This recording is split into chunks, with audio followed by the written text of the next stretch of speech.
sesat secara fisik, sesat salah jalan. An adilla, sesat yang kedua adalah sesat makna kinayah, makna kiasan. Jalannya lurus, tapi perjalanan itu menyesatkan dari jalan Allah Subhanahu wa ta'ala. Dari rumahnya niatnya betul, mencari nafkah, sampai di jalan korupsi, menipu, membohong, riba. Jadi makna sesat dua, sesat secara fisik. Sesat secara fisik itu namanya makna hakiki. Sesat secara non fisik itu namanya makna majazi, kiasan. Hadis hasan. Zada Abu Daud menambahkan fayaqulu, yakni setan berkata kepada setan yang lain. Sesama setan itu ngobrol juga ternyata. Malah sekarang orang tak ngobrol lagi, setan masih ngobrol. Orang udah tak ngobrol, asik dengan handphone, tak ada ngobrol. Kaifa laka birajulin qad hudiya wa kufiya wa uqiya, kata setan. Kau kenapa tak ganggu dia? Gimana kita mau mengganggu dia? Sudah hudiya wa kufiya wa uqiya, dia sudah diberi hidayah, dia sudah dicukupkan Allah, dia sudah dilindungi Allah. Gimana aku mau mengganggu dia, kata setan. Sesama setan itu pun berkomunikasi mereka. Jadi kalau ada satu setan itu yang tak mengganggu, kawannya bertanya, kok tak ganggu dia? Jadi ada pula orang udah ngaji, tak ada peduli, mau sembahyang bukan urusan saya. Berarti ini lebih parah dari setan lagi. Setan itu masih berkomunikasi. Kau tak kau ganggu dia, dia tuh keluar rumah, kata setan. Kaifa, bagaimana aku mau mengganggu dia?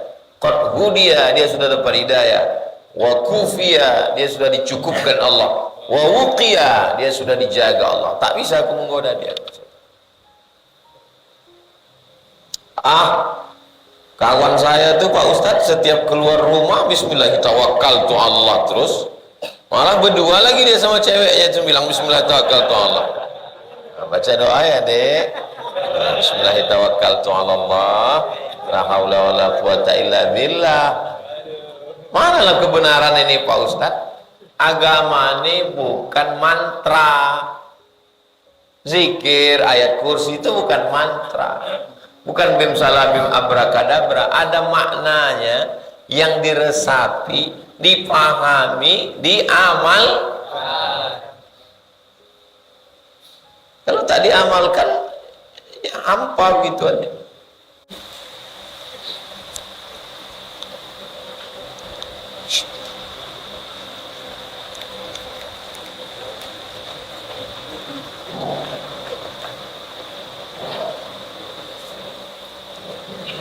Bismillahirrahmanirrahim.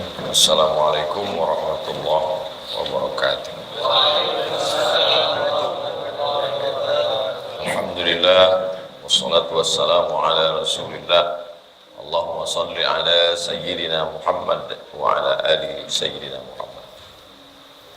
Qala al-musannifu rahimahullah, Imam Muhyiddin Abu Zakaria Yahya bin Sharaf An-Nawawi berkata dalam kitab Riyadhis Shalihin min kalami Sayyidil Mursalin, bisa nadi dengan sanad an ummil mu'minin, dari ibunya orang beriman.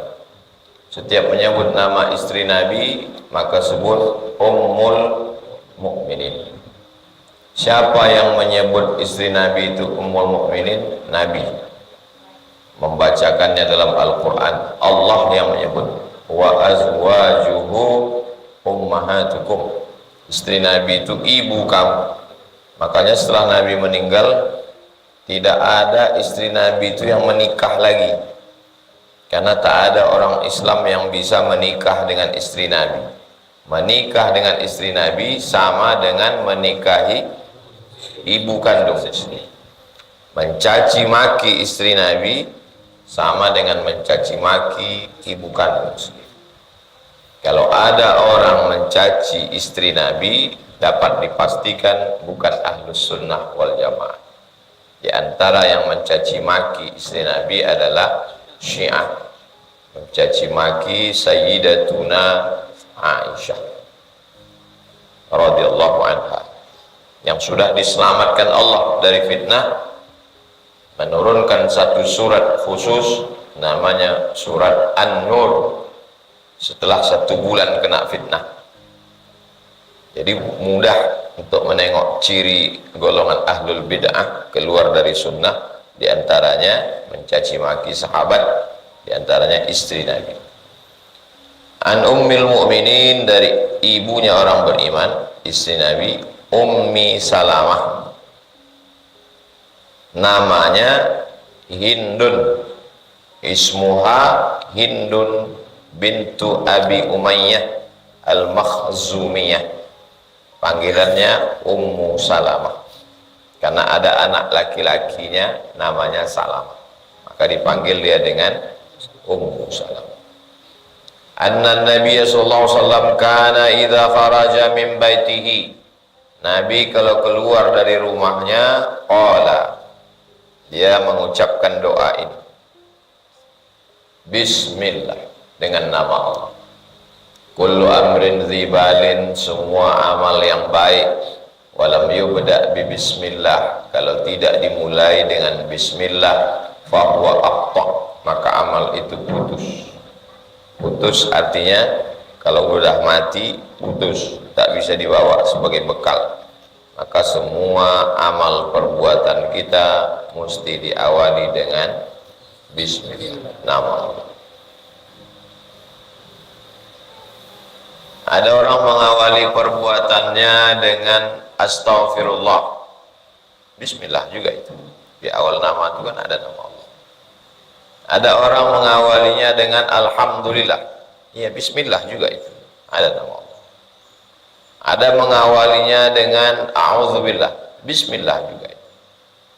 Alhamdulillah, Allahu Akbar, subhanallah, la haula wala quwata illa billah. Itu substansinya mengingat Allah. Kalau kita ingat Allah, kita ingat apa yang sedang kita lakukan, fokus kita. Kalau kita lalai, kita tak sadar, kehilangan kesadaran, mengembalikan kesadaran. Orang yang banyak kecelakaan itu kehilangan kesadaran, tak konsen, dia tak fokus, badannya di sini, jasadnya di sini, pikirannya di mana-mana. Maka dibalikkan pikiran ini ke badan kita. Sebelum berangkat itu dibalikkan perasaan kita ini, jiwa kita ini, balik dia ke raga ini. Jangan sampai kita keluar, pikiran kita ini tak kemana-mana. Setelah kecelakaan, semua orang yang kecelakaan itu semuanya tak sadar, macam mimpi saya tadi. Jadi dalam Islam dibalikkan, sebelum berangkat itu bismillah, atas nama Allah, dengan nama Allah. Ada orang menyebut nama Allah kecelakaan juga Pak Ustadz. Ada orang tak menyebut nama Allah tak kecelakaan. Nah ini orang salah paham. Dianggapnya kalau sudah menyebut nama Allah tidak kecelakaan. Menyebut nama Allah kecelakaan, tabrakan, kena copet, diganggu orang, bukan menafikan Allah. Bedanya apa? Bedanya orang yang menyebut nama Allah datang sabarnya, dapat pahala, dia pahala sabar. Innama yuwaffas sabiruna ajrahum bighairi hisab. Jadi banyak orang salah paham. Saya udah sholat, saya udah pengajian, saya udah puasa, saya udah zikir, kok saya susah, kok anak saya meninggal, kok usaha saya bangkrut, ada tetangga saya, kawan saya tak sholat, tak puasa, tak zikir, kok hidupnya enak. Salah paham dia. Kalau begitu memahami agama, berarti Abu Jahal, Abu Lahab hidupnya senang, kaya raya. Nabi Muhammad susah, tempat tidurnya anyaman kurma, bebekas ke pundaknya, berdarah, diusir dari Makkah. Kalau begitu cara pikirnya, berarti yang diridhoi Allah Abu Jahal, Abu Lahab. Jadi kedatangan Islam ini meluruskan cara pandang. Kalau kau sudah ingat Allah, sudah hijrah, sudah taubat, sudah pengajian, datang yang tak baik, itu namanya ujian. Berarti Allah ingin bersabar. Datang yang baik, berarti Allah ingin bersyukur. Jadi orang kalau udah salah tangkap, salah paham, salah mikir, mindsetnya tak lurus, nanti setelah taubat, setelah hijrah, dia ragu-ragu sendiri. Apa ini? Tak kuat keyakinan. Bismillah. Kalau kita sudah menyebut yang baik, berpikir baik, berniat baik, berbuat baik, datang tak baik. Cakap udah baik, bismillah. Pikir udah baik, aku mau buat baik. Hati sudah baik, orang kawan baik-baik, tindakan baik, datang yang tak baik, maka sesungguhnya yang tak baik itu menurut kita tak baik, tapi menurut Allah baik. Menurut Allah baik. Sesuatu itu baik tak baik menurut kita atau menurut Allah? Menurut Allah. Menurut Allah ini baik untuk kamu. Jadi begitu cara pikirnya. Luruskan cara pandang. Bismillah. Tawakkaltu 'ala Allah. Tawakkaltu dari 3 huruf. Wa, kaf, waw, kaf, lam. Dari kata waw, kaf, lam inilah muncul istilah wakil. Wakil. Nabi kalau dia pergi dari kota Madinah, maka ada satu yang diangkat sebagai amir, pemimpin kota Madinah. Saya mau pergi nih kata Madinah, maka diangkatlah seorang menjadi amir, sebagai wakil, deputi kalau bahasa Inggris. Saya mau pergi, maka saya pesankan, tolong tengok santri, tolong tengok pondok, kalau ada tamu, maka saya wakilkan. Kalau sudah saya wakilkan, saya serahkan itu semua. Kita mewakilkan hidup kita ini kepada Allah. Tawakkaltu, wakilkan, kuserahkan semuanya pada Allah. Presiden mau pergi, serahkannya ke wakil. Ini kau yang ngurus. Kalau udah kita wakilkan, berarti kita serahkan 100%. Uruslah semua. Kenapa orang tenang pergi umroh? Bagaimana urusan anaknya? Karena semua sudah dia katakan, ini saya mau pergi umroh, Pak RT, tetangga sekalian, tolong tengokkan rumah ini. Dia sudah mewakilkan. Sekarang kita mewakilkannya bukan ke RT, mewakilkan urusan hidup kita ini bukan ke manusia, tapi tawakkaltu, serahkan pada Allah. Bismillah, tawakkaltu Allah. Aku sebut nama Allah, aku serahkan semua urusanku kepada Allah. Karena orang kalau dia pergi, kakinya mesti dia bawa dua-dua. Tak boleh sebelah di sini, sebelah. Yang ini tak selesai, yang sana tak selesai. Orang kalau pergi dia ke Makkah, umroh, haji, bawa kaki dua-dua. Kalau tidak, nanti pas sedang tawaf, orang subhanallah, walhamdulillah, wala ilaha illallah, wallahu akbar. Dia bertanya, udah kau bayar listrik? Udah kasih makan ikan koki? Serahkan pada Allah. Bismillah, dengan nama Allah. Tawakkaltu 'ala Allah. Userahkan semuanya kepada Allah. Allahumma ya Allah. Ini sesungguhnya aku. Ini sesungguhnya aku dalam bahasa Arab penekanan. Saya, sesungguhnya saya, beda. Sesungguhnya aku. A'udzubika, aku berlindung dengan engkau.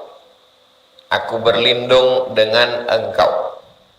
Saya berlindung dengan mantel dari hujan. Saya berlindung dengan mantel dari hujan. Saya berlindung dengan helm dari kecelakaan.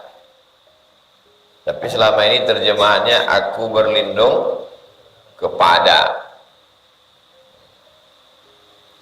A'udzubika, aku berlindung dengan engkau ya Allah.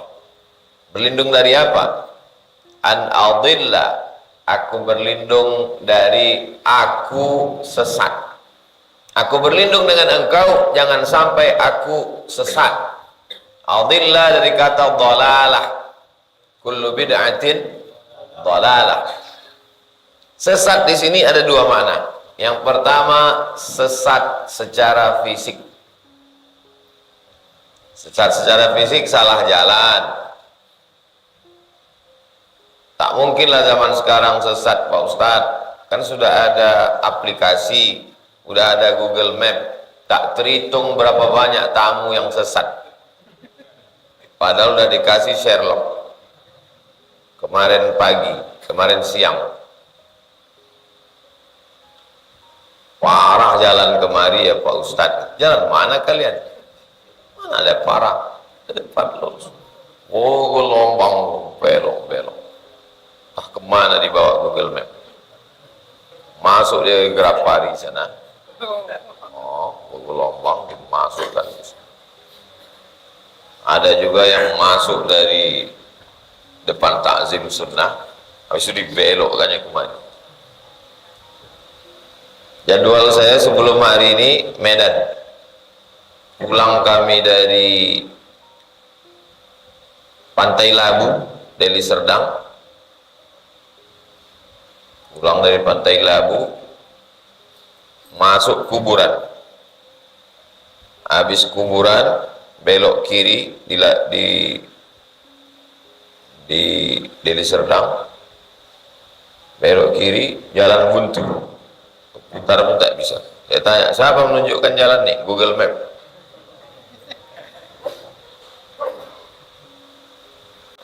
Sesat secara fisik, sesat salah jalan. An adilla, sesat yang kedua adalah sesat makna kinayah, makna kiasan. Jalannya lurus, tapi perjalanan itu menyesatkan dari jalan Allah Subhanahu wa ta'ala.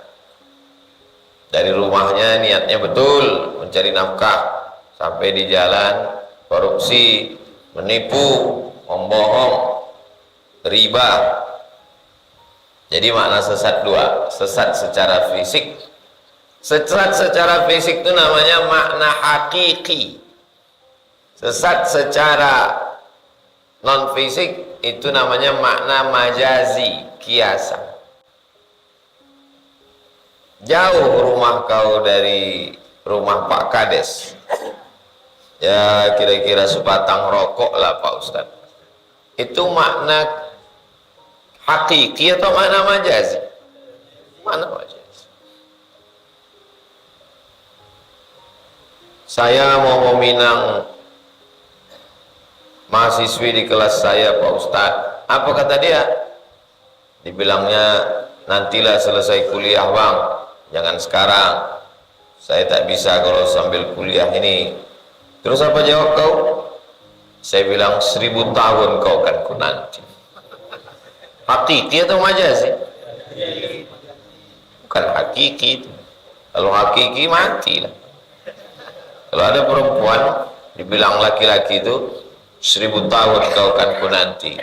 Tanya dulu hakiki atau majazi. Kalau hakiki kata dia tak betul itu, bohong, mati dia. Baina sittin wa sab'in, umur umatku ini kata Nabi antara 60 70. Jarang-jarang yang lewat lebih dari itu. Adillah, aku sesat. Au udalla, atau aku disesatkan. Aku disesatkan orang salah jalan.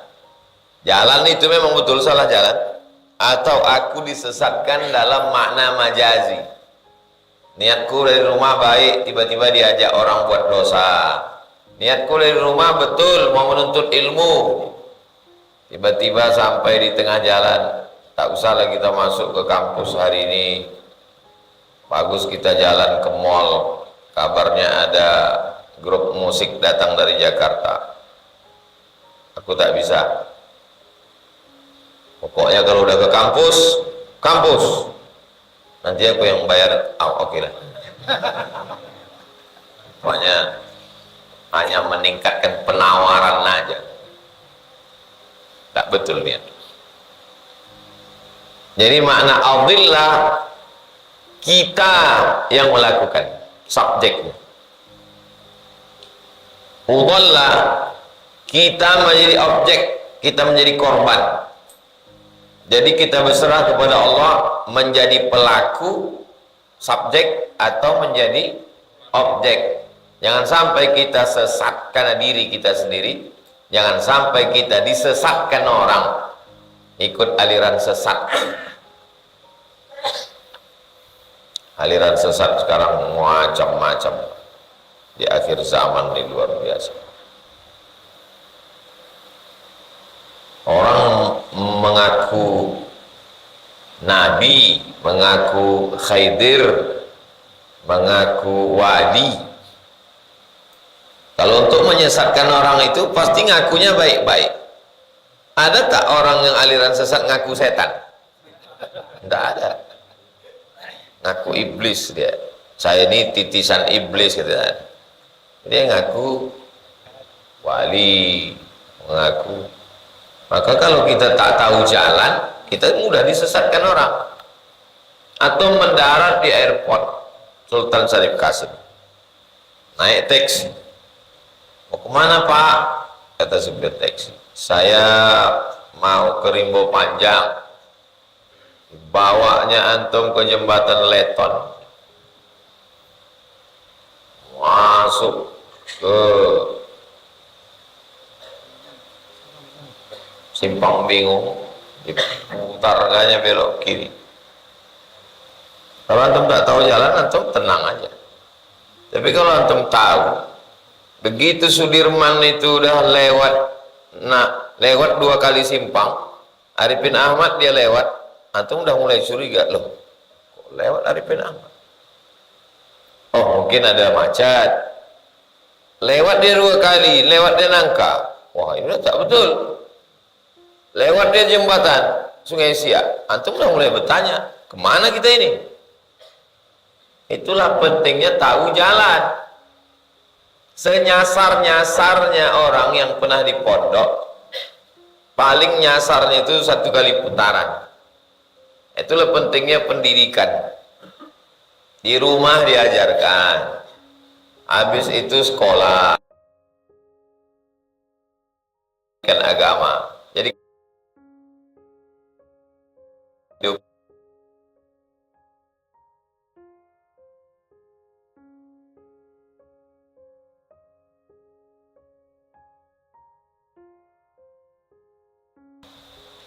au azillah. Azillah arti makna hakikinya terpeleset. Jalannya ini udah lurus, tapi agak licin, tanah liat, terpeleset. Kalau terpeleset itu kan keluar sikit dia. Kalau adallah, sesat. Antum jalannya jalan Kamboja, tiba-tiba masuknya dari Gerapari, itu terpeleset atau sesat?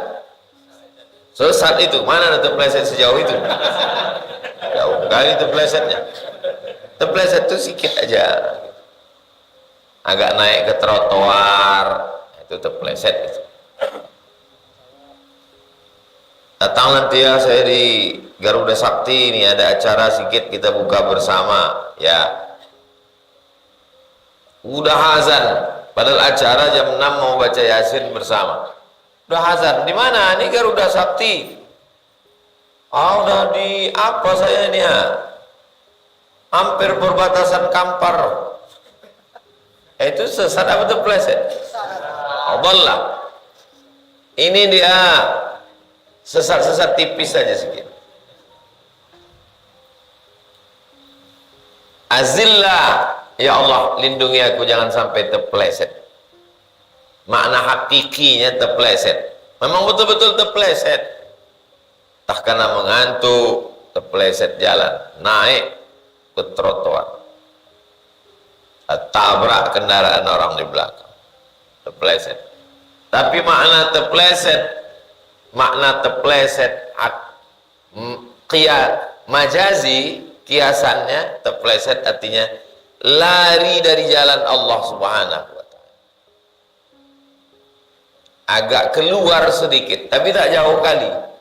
Syubhat, innal halala bayyinun, yang halal jelas, wa innal harama bayyinun, yang haram juga jelas, agak nyenggol-nyenggol. Jangan sampai. Au uzalla, atau aku dipelesetkan orang. Dia sebetulnya lurus, cuman dipelesetkan orang. Orang membuat dia terpeleset, jadi objek dia.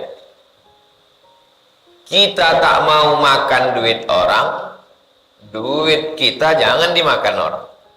Kita tak mau menipu orang, orang jangan menipu kita. Ada orang, dia tak mau nipu orang, tapi dia seringkali ditipu orang. Dalam Islam ini kita dua-duanya jangan. Lengkap doa-doa yang diajarkan Nabi Sallallahu Alaihi Wasallam. Antum mau ke kampus, rumah antum di Raja Wali Sakti, mau ke kampus UIN Panam, sampai di simpang Pasar Selasa, jumpa kawan sekelas perempuan minta bonceng. Itu nanti kalau antum bawa itu sesat atau terpeleset?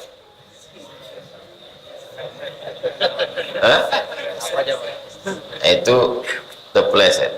Kenapa? Karena antum tak berdua-dua, orang ramai.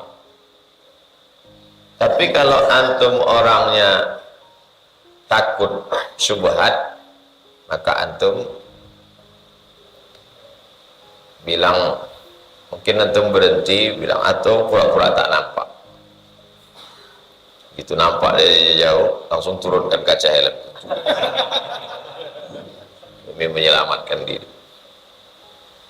Atau antum mencari dalil sampai di kampus, kenapa kok bonceng itu tak marah? Yang tidak boleh itu kalau berdua-duaan, kalau ramai mana ada pula. Dia pun jauh, jarak kami tadi ada agak 10 cm, mana apa-apa. Itu mencari-cari dalil, tapi dalam hati antum tahu memang dari masalah bukan waktu membonceng itu. Dari Pasar Selasa ke UIN itu aman, tapi what's next?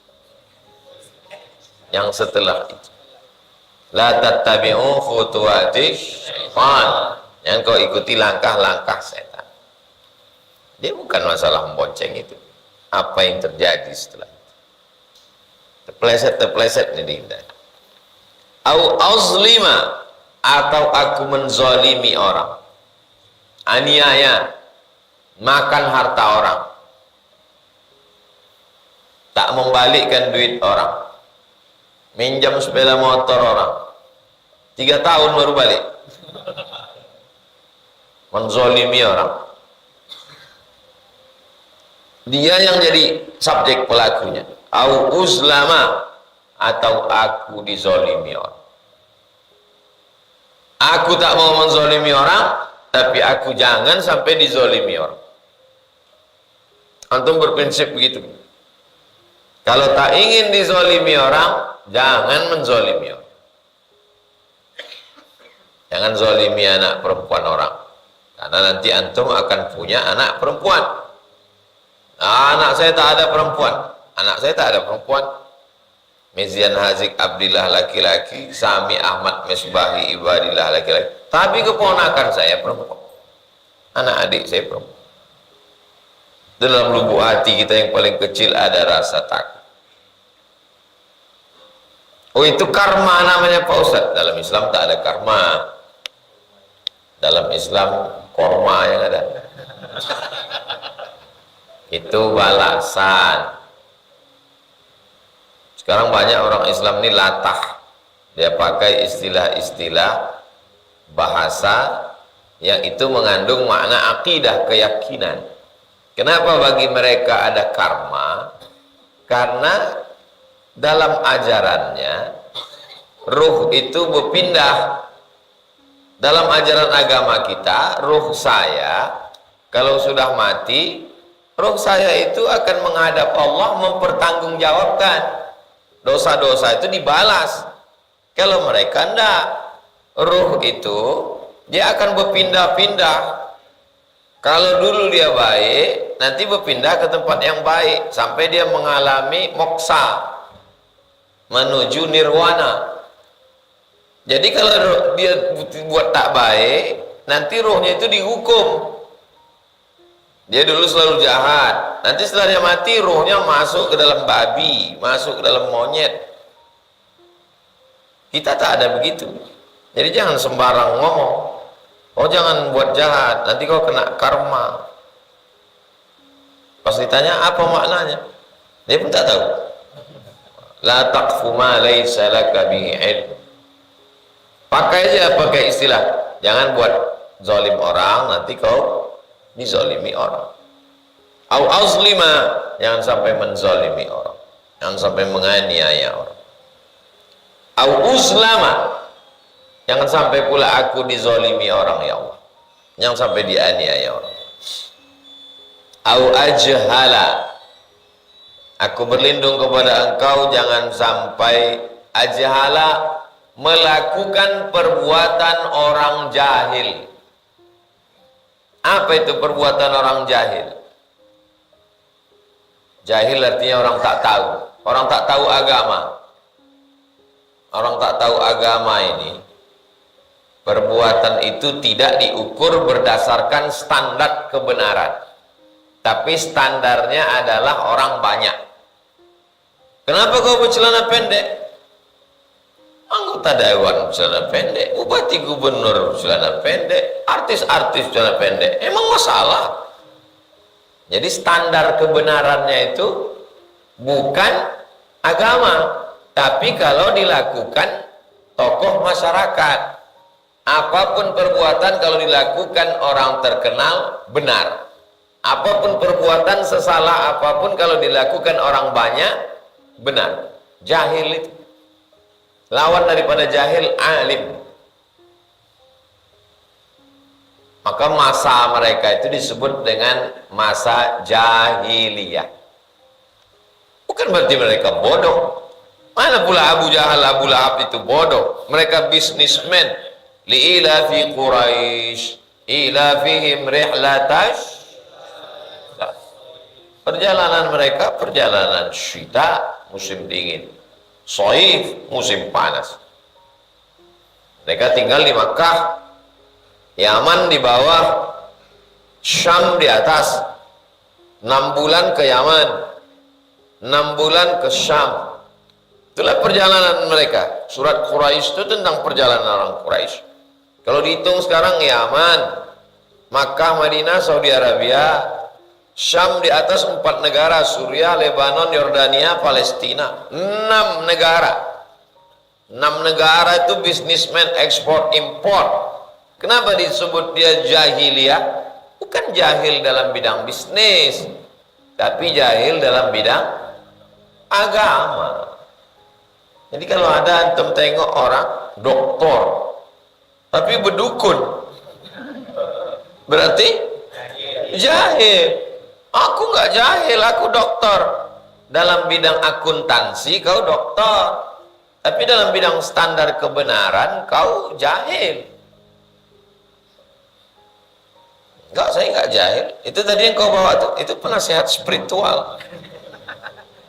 Namanya ya berubah. Isinya itu juga dukun. Aku tidak mau melakukan perbuatan orang jahil, au yujhala alayya, atau orang jahil melakukan perbuatannya ke saya. lalu saya menjadi korbannya. Jadi kalau kita hitung doa ini berapa kandungannya? Pertama, menyebut nama Allah. Yang kedua, serahkan kepada Allah. Yang ketiga, berlindung kepada Allah. Yang keempat, jangan sampai sesat. Yang kelima, atau disesatkan. Yang keenam, jangan sampai terpeleset atau menjadi korban. Yang ke-8, jangan sampai menzolimi atau dizolimi. Yang ke-10, jangan sampai melakukan perbuatan jahil. Yang ke-11, atau menjadi korban dari perbuatan orang. 11 kandungannya dalam. Itulah maka Nabi itu disebut dia mukjizatnya jawami'ul kalim. Jawami'ul kalim, kata-katanya pendek tapi maknanya luas, dalam maknanya. Salah satu mukjizat Nabi Muhammad sallallahu alaihi wasallam. Bismillahirrahmanirrahim. Allah. Allahumma inni a'udzubika an adilla aw udalla aw azilla aw uzalla aw azlima aw uslama aw ajhala aw yujhala alayya. Jadi kalau kita sadar sebelum berangkat itu, sadar kita sebelum berangkat itu, maka insya Allah waktu naik kendaraan itu kita sadar, ruh kita itu balik dia ke jasad, tak ngawang-ngawang dia. Hampir semua orang yang pernah kecelakaan berawal dari tidak adanya kesadaran. Orang-orang yang diajak bermeditasi itu sebenarnya melatih kesadaran, karena kita ini sebenarnya banyak yang tak sadar. Sadar dalam meditasi itu gimana latihannya Pak Ustadz? Latihannya diajarkan bagaimana mengamati nafas. Nafas itu kan dua, satu tarik, satu hembus. Jadi suruhnya pejam mata biar fokus. Nah, tarik katanya, hembus, tarik, hembus. Jadi hampir setiap detik itu dia sadar. Begitu cara mereka. Kalau cara kita enggak, kita tak main nafas. Kita selalu diajarkan zikir. Habib, gimana biar supaya banyak selawat? Kalau Habib amalannya selawat. Allahumma sholli ala sayyidina Muhammad wa ala alihi wasallam. Itu sebenarnya kesadaran.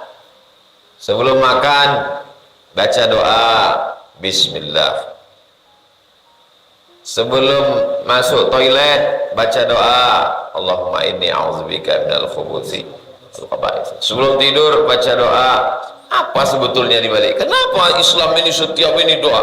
Itu melatih kesadaran supaya setiap aktivitas itu kita sadar. Banyak orang yang satu hari itu tak sadar dia.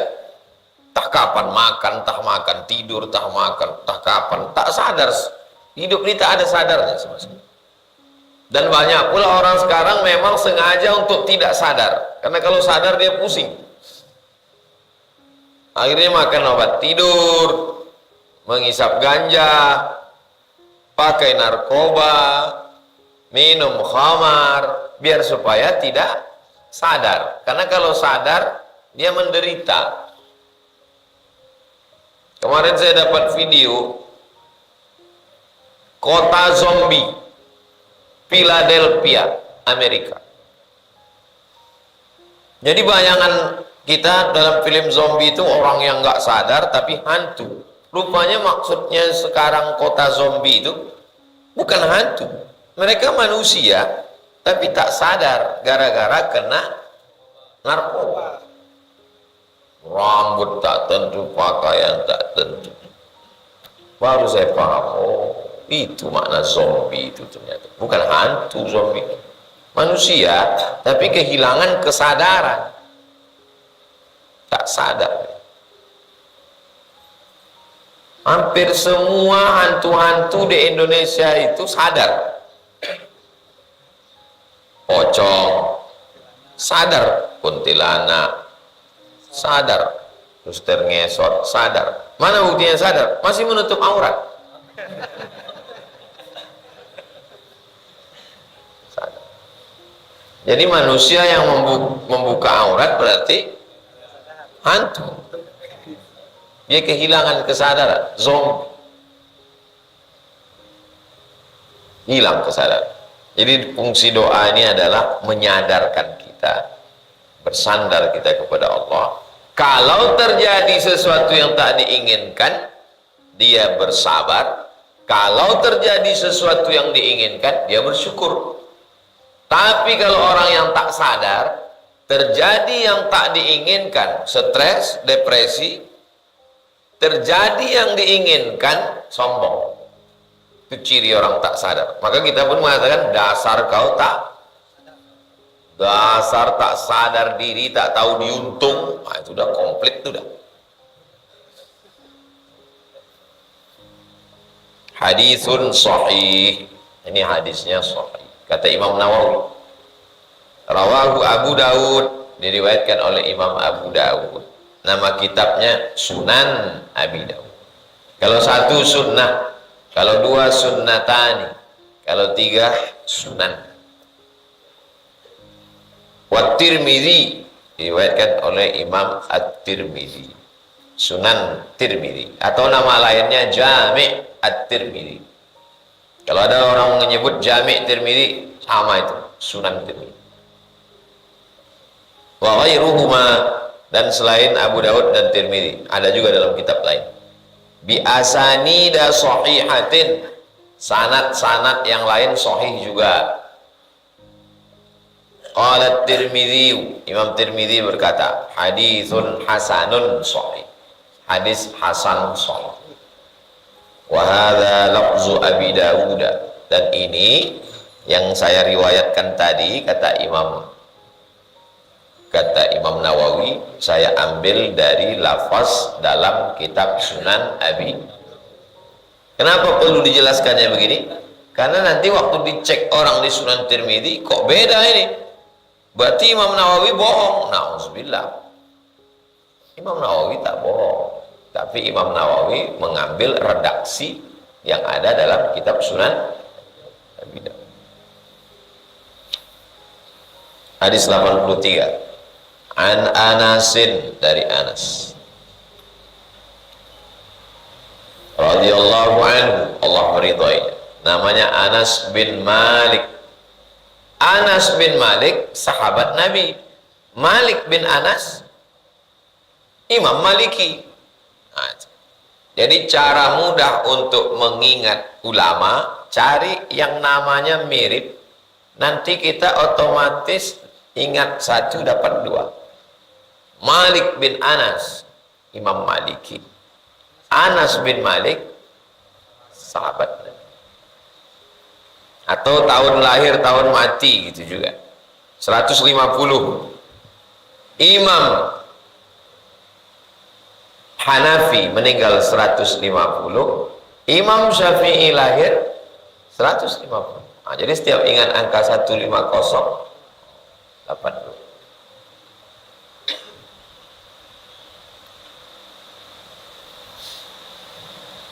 Qala Rasulullah sallallahu alaihi wasallam, Nabi bersabda, man qala, siapa yang membaca doa ini, yakni maksudnya idza kharaja min baiti, keluar dari rumah, bismillahi tawakkaltu 'ala Allah, bismillah, dengan nama Allah, tawakkaltu 'ala Allah, aku serahkan kepada Allah, la haula, tiada daya, wala quwata, tak ada kekuatan, illa billah, kecuali dengan Allah. Apa beda hadis yang sekarang dengan hadis yang sebelumnya? Hadis yang sebelumnya fi'li, perbuatan. Hadis yang kedua qauli, ucapan. Sekarang ada fenomena, orang baru menganggap itu sunnah kalau fi'li. Kalau tidak ada fi'li, dia tak sunnah. La ilaha illallah, la ilaha illallah, zikir. Itu tidak sunnah, karena tidak pernah dibuat Nabi. Dia syaratkan fi'il. Padahal sunnah itu tiga. Pertama qauli, kedua fi'li, ketiga takriri. Jadi orang yang membatasi sunnah hanya pada fi'li, dia sudah menghilangkan 2/3 sunnah. Orang yang menghilangkan sunnah ahli bid'ah. Jadi nampaknya mengaku ahli sunnah tapi sebenarnya ahli bid'ah, karena sudah menghilangkan 2/3 sunnah. Bagaimana Nabi berpuasa? Carilah hadis fi'li. Tantang orang buat bagaimana Nabi berpuasa pakai hadis fi'li. Sedikit sekali. Kebanyakan hadis qauli tentang sahur. Tasahharu fa inna fis sahuri barakah. Itu qauli. Ini tentang memahami hadis. Man qala, siapa yang keluar rumah mengucapkan doa ini, bismillah, dengan nama Allah, tawakkaltu 'ala Allah, aku bertawakal kepada Allah, la haula wala quwwata illa billah. Yuqalu lahu, maka dikatakan kepadanya, kepada orang yang membaca itu, hudita, kau sudah dapat hidayah. Hudita, kau sudah dapat hidayah kebenaran, karena engkau sudah menyerahkan perkaramu kepada Allah. Wa kufita, cukup, tak ada kurangnya lagi, kau sudah cukup. Wa uqita, kau sudah dijaga, dipelihara Allah Subhanahu wa ta'ala. Bismillahirrahmanirrahim, 'ala Allah, la haula wala quwata illa billah. Baru masuk gigi 2 pecah ban. Katanya hudita, kufita, uqita, pecah ban. Dalam pecah banmu itu pun ada pemeliharaan Allah. Rupanya diteruskan ke kampus, dosen tak datang. Jadi kalau memandangnya itu dengan pandangan hikmah, ada sesuatu. NASA, Badan Antariksa Amerika, mencari 3.000 calon astronot. Lulus dia tes 3.000, diperkecil lagi menjadi 300, lulus juga dia 300, diperkecil lagi menjadi 30, lulus juga dia 30, diperkecil lagi menjadi 3, tak lulus. Stres, depresi, tak bisa makan, tak bisa tidur, malu, hilang percaya diri, tak sanggup menengok muka orang, berkunci dalam kamar. Ditontonnya lah acara detik-detik keberangkatan pesawat ulang-alik menuju bulan. Tak sampai detik yang ke-10, tik, tik, tik, tik, oh, hancur. Langsung dia berterima kasih ke Tuhan, alhamdulillah tak lulus. Cerita itu ada dalam buku A Cup Chicken Soup for the Soul. A cup, satu mangkok chicken soup, sup ayam, for the soul, soul, jiwa. Satu mangkok sup ayam untuk jiwa. Orang kalau dia demam tak enak badan, itu enaknya makan sup ayam hangat. Begitu juga jiwa itu kalau sedang down, maka bacalah buku itu. Saya baca buku itu waktu masih SMP di Medan. Saya buka-buka lemari buku orang tua angkat saya, dapat saya lah sampulnya warna hijau. A Cup Chicken Soup for the Soul. Pas riwayat itu saya baca tentang orang stres gara-gara tak lulus. Dalam detik, tak sampai 10 detik meledak kapal. Bersyukur dia tak Islam, bersyukur dia tak lulus. Coba kalau lulus mati gitu dia. Tapi jangan ini jadi pembenaran antum atas nilai-nilai yang tak lulus itu nanti.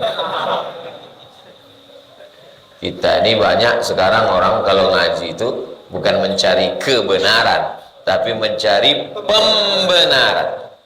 Jadi dia udah ambil kesimpulan dulu, baru dicarikannya dalil-dalil Al-Quran, hadis, ijma', qiyas, pendapat ulama, ijtihad untuk menstempel kekeliruan dia. Tidak betul. Perbuatan itu tidak betul, tidak amanah. Bismillahirrahmanirrahim. La haula wala quwata illa billah. Angkatkan kaki. Bismillahirrahmanirrahim. La haula wala quwata illa billah. Orang-orang yang mau mengambil sarang lebah itu resikonya kan tinggi. Itu dipanahkan ke atas batu pancing. Batu pancing itu dipakai ketapel. Ini ranting, ini dahan kayu yang tempat sarang lebah tuh biasanya kayu tualang yang tingginya 50 meter ke atas. Macam mana naik ke atas nih? Bukan bisa dipeluk batang kayu tuh. Ditembakkan pakai ketapel batu. Batu ini diikatkan dengan benang pancing sampai melompatlah batu tadi melewati dahan, jatuh dia ke bawah, ditarik benang pancing tadi diikatkan tali sebesar ini. Terbayang tuh? Lalu tali tadi pun turun ke bawah. Tali itu panjangnya 100. Jadi tali itu kalau 100, 50 ke atas, 10 ke bawah. Tukang tariknya 2 orang. Yang naik ini 1. Naik ke atas, resikonya mati. Sebelum naik itu ke atas dihitungnya jarinya dulu, asal nampak 5 naik, kalau nampak 4, 3 jangan naik. Itu ilmu itu namanya ilmu tajribah, percobaan. Dari dulu pemanjat ini dari mulai atuk-atuknya dulu manjat, turun ke ayahnya, turun ke dia, sampai sekarang manjat. Diingat-ingat perasaan, ingat waktu masa kecil, ingat. Orang kalau udah kehilangan rasa, itu tak lama lagi. Antum masih ada rasa? Lama. Bismillahirrahmanirrahim. La haula wala quwata illa billah. Rasa-rasa berangkatlah.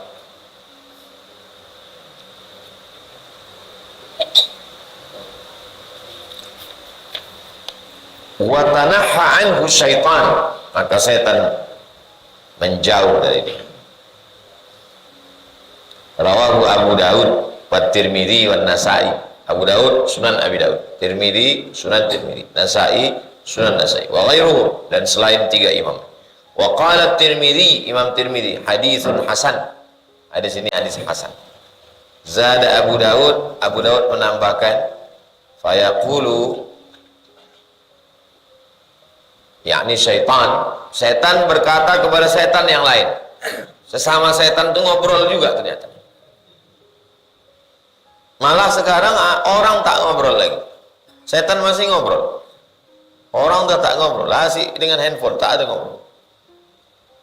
Kaifa laka bi rajulin qad hudiya wa kufiya wa uqiya, kata setan.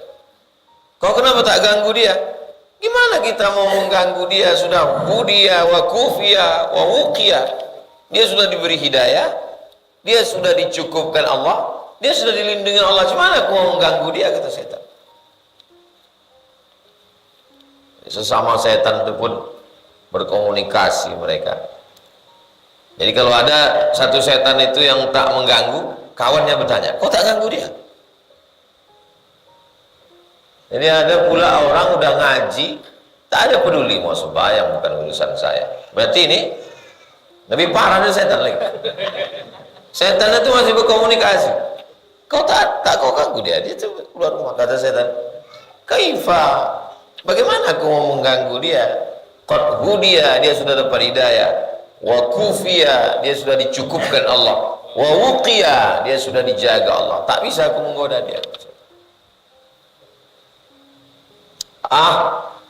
Kawan saya tuh Pak Ustadz setiap keluar rumah Bismillahirrahmanirrahim Allah terus, malah berdua lagi dia sama ceweknya tuh bilang Bismillahirrahmanirrahim.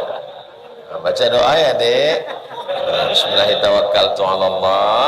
La haula wala quwata illa billah. Manalah kebenaran ini Pak Ustadz? Agama ini bukan mantra. Zikir, ayat kursi itu bukan mantra, bukan bim salabim abrakadabra. Ada maknanya yang diresapi, dipahami, diamal. Kalau tak diamalkan ya hampa gitu aja. Makna bismillah, kusebut nama Allah, jauhilah yang dilarang Allah. Tawakkaltu 'ala Allah, userahkan ini kepada Allah. Jangan serahkan kepada hawa nafsu. La haula wala quwata illa billah. Daya tenagaku ini dari engkau, takkan kupakai untuk perbuatan yang melawan Allah. Itu maknanya. Jadi banyak orang sekarang terjebak pada teks agama, disangka sedang menjalankan agama, padahal sebenarnya sedang memperalat agama untuk mencari pembenaran terhadap kekeliruan dirinya. Na'udzubillah. Hadis terakhir 84 Al-Hadi Ashar, hadis yang ke-11 dalam bab ini. Wa an Anasin, dari Anas bin Malik, qala, dia berkata, kana akhawan, ada dua orang bersaudara. Akhun, satu orang. Akhawan, dua orang. Ikhwah, banyak. Innamal mu'minuna ikhwah. Tapi ada ikhwan Pak Ustaz.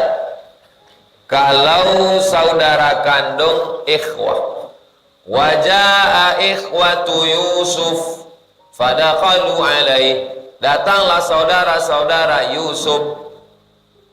Yang dimaksud dengan saudara Yusuf, saudara kandung ya, 11 orang saudara Yusuf, tapi yang seibu sebapak Bunyamin, yang lain-lain ibu, satu ayah. Kalau saudara tapi tak kandung, ikhwan.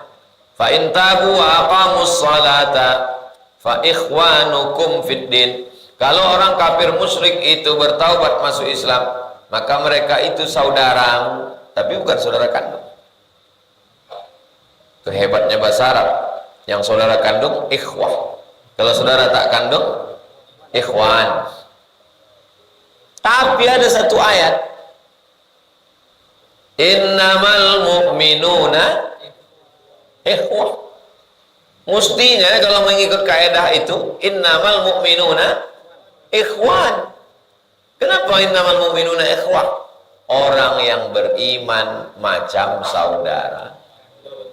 Kita ini ikhwah, macam saudara kan. Karena akhawani, ada dua orang saudara, ala ahdin Nabi SAW, pada zaman Nabi. Wa kana ahaduhuma ya'tin nabiyya, yang salah satunya datang menjumpai Nabi, wal akharu yahtarifu, yang satu lagi kerja, yang satu datang, yang satu kerja. Fasyakal muhtarifu akhahu lin nabi, maka yang kerja itu melapor ke Nabi, ya Rasulullah, saudaraku ini begini, saudaraku ini tak kerja dia, ya Rasulullah. Apa jawab Nabi? La'allaka turzaqu bihi, boleh jadi kau dapat rezeki gara-gara. Yang cari rezeki siapa? Yang ngasih rezeki Allah. Kau dapat rezeki gara-gara dia.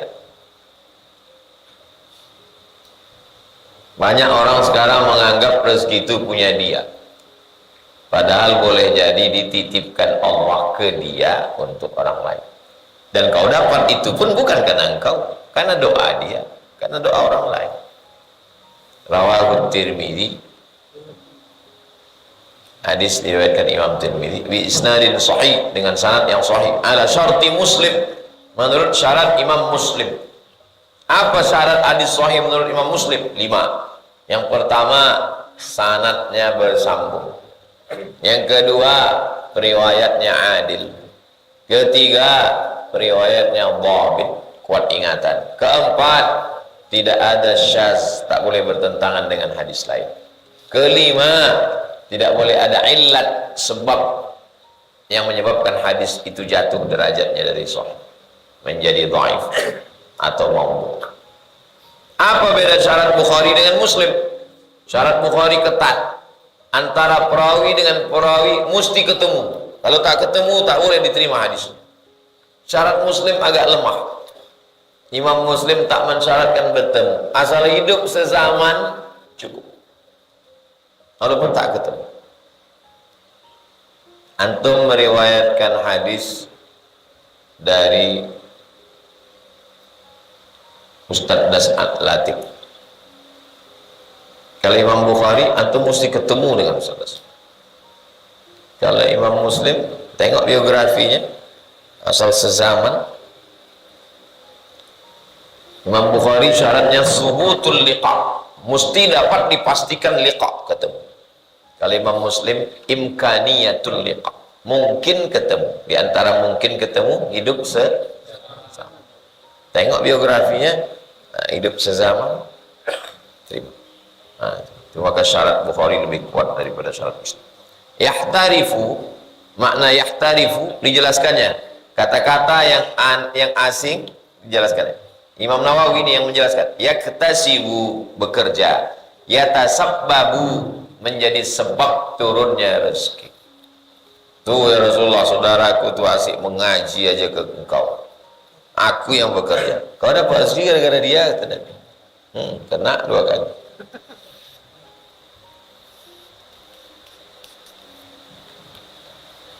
Itulah kaji kita. Pertemuan akan datang. Yang ketiga, istiqomah. Sampai 6.15.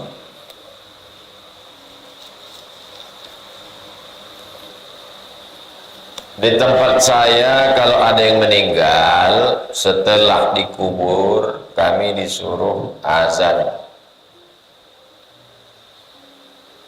Kami disuruh azan 5 atau 7 orang di setiap sudut rumah orang yang meninggal.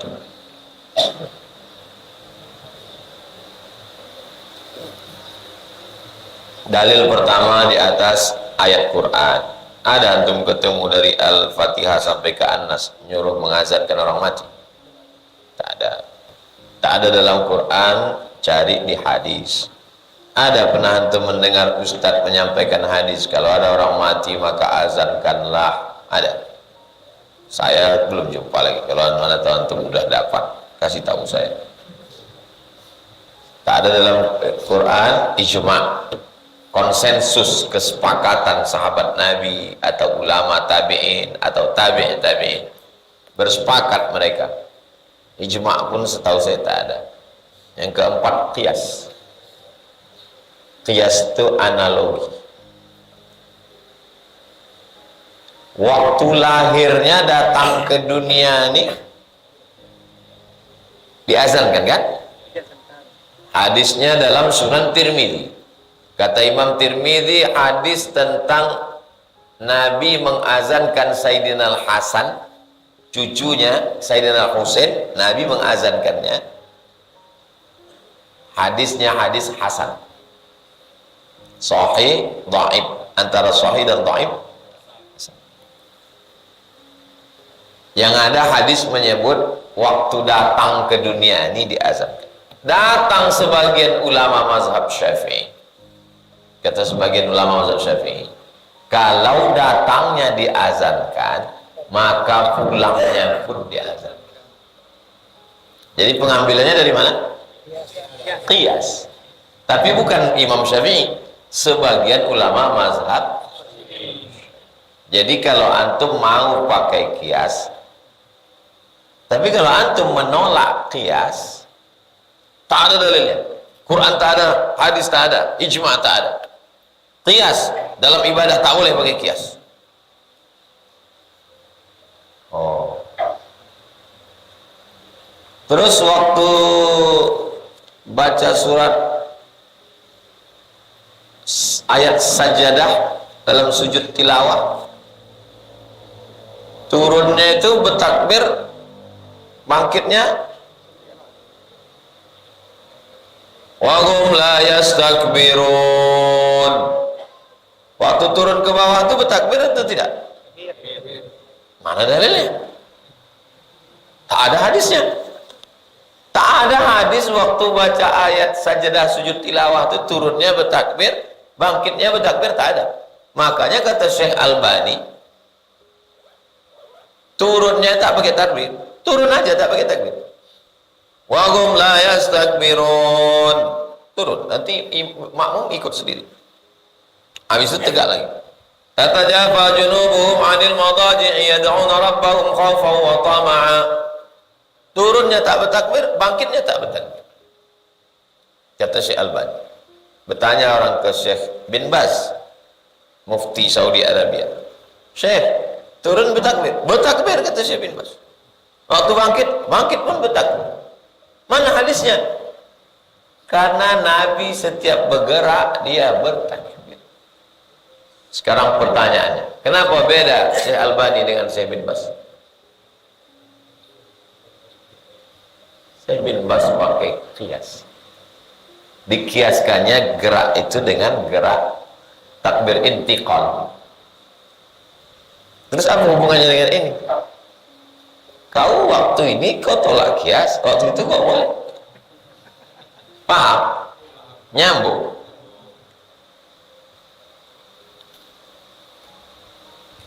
Ustadz, saya kalau ada orang meninggal dunia, ditanya orang, diazankan Pak Ustadz? Azankan. Kenapa? Ulama-ulama mazhab Syafi'i, saya mazhab Syafi'i, ulama-ulama besar. Dan fungsi azan ternyata diantaranya adalah menenangkan waktu api berkobar kebakaran. Allahu Akbar. Waktu angin puting beliung, ada yang lebih dahsyat daripada angin puting beliung dan api berkobar. Apa itu? Kematian. Ini keluarga ini sekarang setan dah mulai mengintai, ini mau masuk. Azankan, mengusir setan. Allahu Akbar, Allahu Akbar. Lari setan potong panting. Tapi bagi yang tak mengamalkan, saya tak salahkan. Kami tak biasa tuh Pak Ustaz. Ya udah, tak usah. Jadi kalau berpegangnya dengan dalil, insya Allah tak kelahi. Tapi kalau berpegangnya dengan ngotot, berkelahi.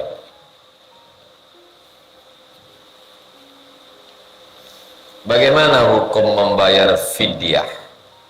Dibagikan ke jamaah tahlil tanpa melihat kaya atau miskin, semua rata dibagi.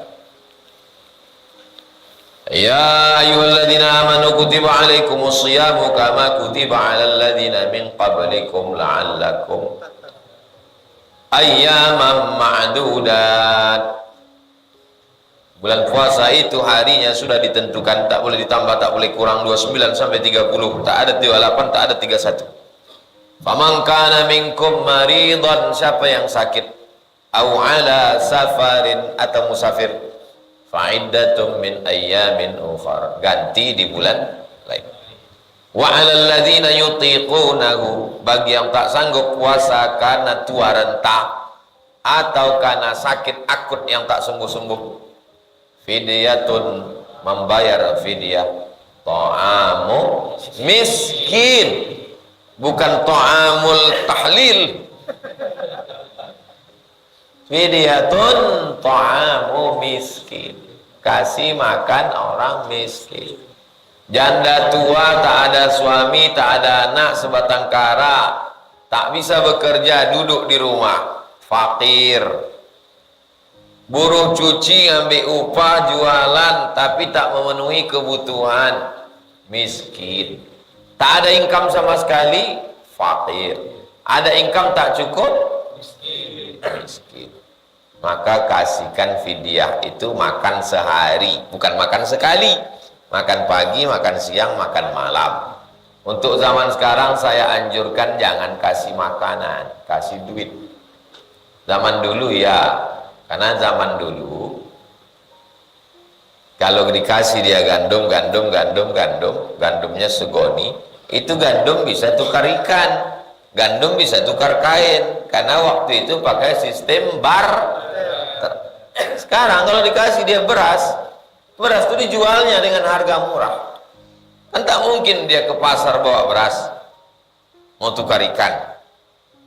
Karena sekarang pakai duit, maka bayarkan duit biar mudah dia menggunakan.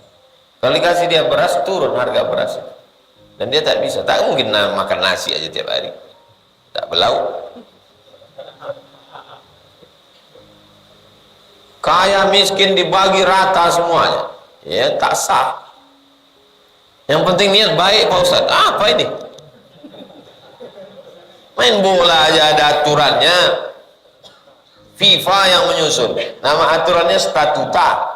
Negaranya aja ada aturannya, Pancasila, Undang-Undang Dasar 45. Yang menyusunnya pejuang. Bisa diamandemen DPR, MPR RI bisa menyusun. Dipilih oleh masyarakat. Ini seenak dia aja. Kok kau kasih? Innamal a'malu binniyat. Tak bisa begitu. Nikih ini ada aturannya, ada rukunnya, ada syarat. Makanya ngaji. Orang kalau ngaji, orang yang udah berbuat, ngomong, itu sebenarnya mencari pembenaran, membela diri. Ngotot. Udah salah, ngotot lagi. Kalau udah salah itu dikasih tahu, nerima. Ini mencari-cari dalil. Berapa ukuran zakat fitrah jika pakai uang? Apakah boleh 2,5 kg diuangkan sebagaimana diatur? Kalau pakai, yang membolehkan pakai duit mazhab Hanafi, Maliki, Hambali, Syafi'i memakai qut al-balad, makanan pokok. Yang membolehkan pakai uang Hanafi. Yang pakai makanan pokok Syafi'i, Maliki, Hambali. Jadi kalau kita mau pakai uang, pakailah mazhab Hanafi dan satu sa' menurut berat mazhab Hanafi. Apa nama kitabnya Pak Ustadz biar tahu satu sa' Hanafi ini begini, satu sa' Maliki? Nama kitabnya Al-Makail wal Mawazin Asy-Syar'iyyah, timbangan dan takaran menurut fikih Islam. Penulisnya Syekh Ali Jum'ah. Al-Makail wal Mawazin Asy-Syar'iyyah. Ini kitabnya. Al-Makail wal Mawazin Asy-Syar'iyyah, Syekh Ali Jum'ah. Itu dia. Al-Makail wal Mawazin Asy-Syar'iyyah. Maka di situ disebutkan berat satu sa' menurut mazhab Hanafi itu 3, sekian. Jadi perbedaannya setengah kilo lebih. Satu sa' Hanafi 3,8 kilo. Menurut mazhab Hanafi, satu sa'-nya 3,8 kilo.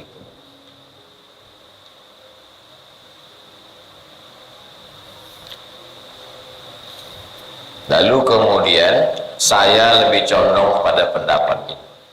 Kalau mau ikut bayar duit, maka cairkanlah 3,8 kilo beras, duitkan. Saya Ramadan ini Ramadan yang saya pulang ke Pekanbaru Ramadan 2008. Sekarang Ramadan 2023, berarti 15 tahun, dah 15 kali Ramadan. Belum pernah bayar zakat fitrah pakai duit. Saya bayar zakat fitrah pakai beras. Saya sendiri membeli berasnya. Masukkan 3 kilo. Saya bayar zakat fitrah 3 kilo. Ada pendapat 2,5, ada pendapat 2,7. Saya pakai 3 kilo. Yang berlebih itu sedekah. Keluar dari khilaf, lebihkan sedikit. Ramadan yang ke-15 saya beli beras sendiri, saya masukkan kresek pagi. Antum yang mau pakai duit, antum duitkanlah 3,8. Yang mau pakai beras bisa 2,5, bisa 2,7, bisa 3 kilo. Jelas?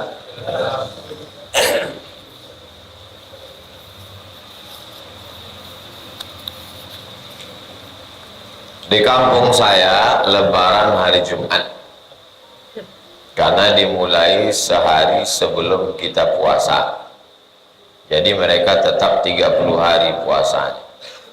Bolehkah saya 29 hari dan ikut lebaran di kampung hari Jumat?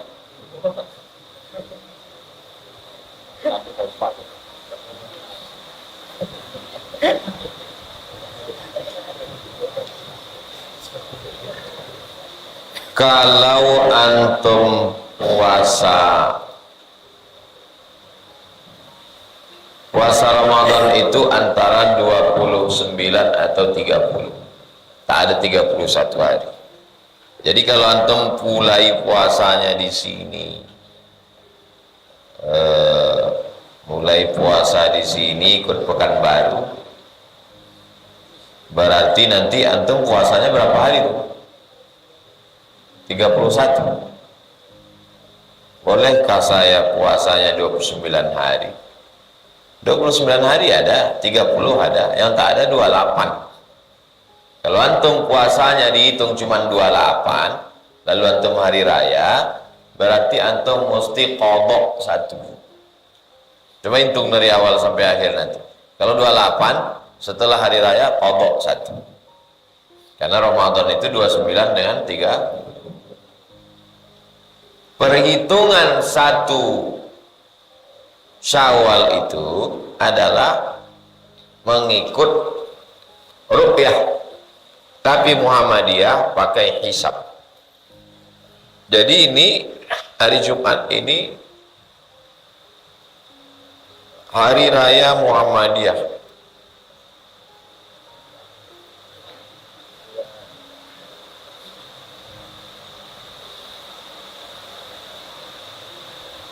Idul Fitri Muhammadiyah 2023 jatuh pada Lebaran 2003 versi Muhammadiyah. Pimpinan PP Muhammadiyah mengumumkan 1 Syawal jatuh pada 21 April. Antum hari raya 21 April. Antum ikut Muhammadiyah, hari raya antum 21 April, puasa antum 29 hari. Terus saya hari raya itu berdasarkan apa Pak Ustaz? Berdasarkan hisab. Ketinggian anak bulan, kalau menurut MABIMS, Majelis Agama, Menteri-Menteri Agama Brunei, Indonesia, Malaysia, Singapura, mesti ketinggian anak bulan 3 derajat baru disebut hilal. Tapi menurut saudara kita dari Muhammadiyah 1 derajat pun sudah hilal. Jadi kalau antum mau bertahan 3 derajat, antum hari raya di Pekanbaru. Karena kalau di kampung nanti cuma antum mau, tak mungkin antum puasa. Saya bertahan mesti 3 derajat. Ada ya sini. Oh tak balik. Aku hari raya 3 derajat Pak. Tapi kalau antum termasuk orang yang longgar, yang penting hari raya Pak Ustaz. 1 derajat tak, saya penting hari raya.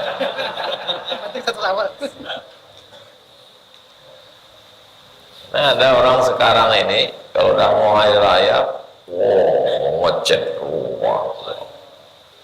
Puasa apa? Enggak sakit. Itu mau hari raya. Sampai poso, sakit utangnya Pak Ustaz. Sakit. Saya tanya, ini di hari raya, Islam.